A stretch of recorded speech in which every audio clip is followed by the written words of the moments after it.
ఇకపోతే ఈరోజు నిరుద్యోగ యువకుల మీద మేము శాసనసభలో అడ్జర్న్మెంట్ మోషన్ ఇచ్చాం.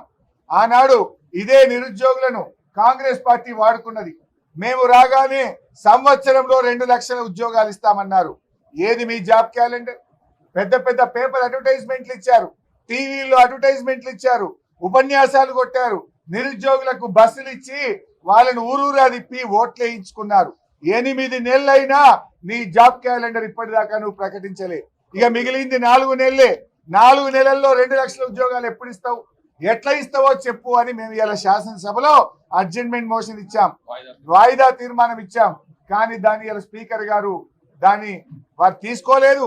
తీసుకోకపోగా కనీసం మాకు మాట్లాడే అవకాశం ఇవ్వలేదు. ఇవాళ ఈ ప్రభుత్వం ఉంటే ఒక మాట, అధికారంలో ఉంటే ఒక మాట. ఊసర వెల్లులు కూడా ఈ కాంగ్రెస్ ప్రభుత్వాన్ని చూసి సిగ్గుపడతా ఉన్నాయి. ఊసర వెల్లుల కంటే వేగంగా వీళ్ళు రంగులు మారుస్తా ఉన్నారు. ప్రతిపక్షంలో ఉన్నప్పుడు మేము గ్రూప్ 2, గ్రూప్ 3 వాళ్ళకి పోస్టులు పెంచుతామని మాట ఇచ్చారు. ఈ రోజు సాధ్యం కాదు అని మాట్లాడుతున్నారు. అది సాధ్యమైతది.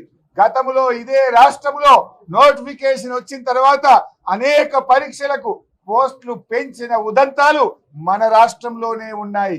ఆ రోజు సాధ్యం అవుతుంది ఎట్లా, ఈ రోజు సాధ్యం కాదెట్లా? అంటే నీకు మనసు లేదు, నువ్వు మోసం చేస్తున్నావు, నిరుద్యోగ యువకులకు మోసం చేస్తున్నావు.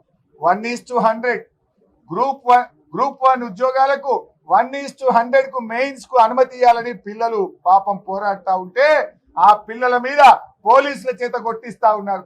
హాస్టళ్లకు వెళ్లి అర్ధరాత్రి ఎత్తుకొచ్చి పోలీసులు ఆ విద్యార్థుల మీద అక్రమ కేసులు పెడతా ఉన్నారు. నిరుద్యోగ యువకుల వీపులను లాఠీలతో విరగ్గొడతా ఉన్నారు. మీకు ఆ హక్కు ఎక్కడిది, మీకు ఆ నైతికత ఎక్కడిది అని అడుగుతా ఉన్నారు. మీరు నిరుద్యోగులు ఏమడిగినారు? ఏమైనా గొంతెమ్మ కోరికలు అడిగినరా? మీరు మీ కాంగ్రెస్ పార్టీ మేనిఫెస్టోలో చెప్పిన విషయాలే అడిగారు. మీరు ఎలక్షన్ల సమయంలో ఇచ్చిన మాటను అమలు చేయమని అడిగారు. ఇదే బట్టి విక్రమార్క గారు అసెంబ్లీలో గత ప్రభుత్వాన్ని అడిగారు. 1:100 గ్రూప్ 1 కు అనుమతించాలని ఆ రోజు అసెంబ్లీలో అడుగుతాడు. ఇవాళ ఉప ముఖ్యమంత్రి కాగానే పెదవులు మూసుకుంటే ఇది న్యాయమా అని నేను అడుగుతా ఉన్నా. అదే విధంగా ఇలా రూల్ ఆఫ్ రిజర్వేషన్ లో కూడా మోసం చేస్తా ఉన్నారు. గ్రూప్ 1 మెయిన్స్ కు అనుమతి ఇచ్చే దాంట్లో ఎస్సీ, ఎస్టీ, బీసీ, ఈబీసీలకు అన్యాయం జరిగే విధంగా మెయిన్స్ కు 1:50 లో సెలెక్షన్ చేశారు. 1:100 చేసే అవకాశం ఉమ్మడి ఆంధ్రప్రదేశ్ లో ఆనాడు వైఎస్ రాజశేఖర రెడ్డి గారి ప్రభుత్వం నిర్ణయం తీసుకున్నది. మొన్న విభజించబడ్డ ఆంధ్రప్రదేశ్ లో కూడా జగన్మోహన్ రెడ్డి గారు కూడా గ్రూప్ 2 పరీక్షల్లో 1:100 కు అక్కడ కూడా అవకాశం ఇచ్చారు. మరి ఆ రోజు సాధ్యం అవుతుంది ఎట్లా, ఇవాళ కాదు ఎట్లా? ముఖ్యమంత్రి గారు లీగల్ సమస్యలు వస్తాయి అంటున్నాడు. మరి ఆంధ్రప్రదేశ్ లో ఎందుకో రాలేదు, మన రాష్ట్రంలో ఎందుకో రాలేదు?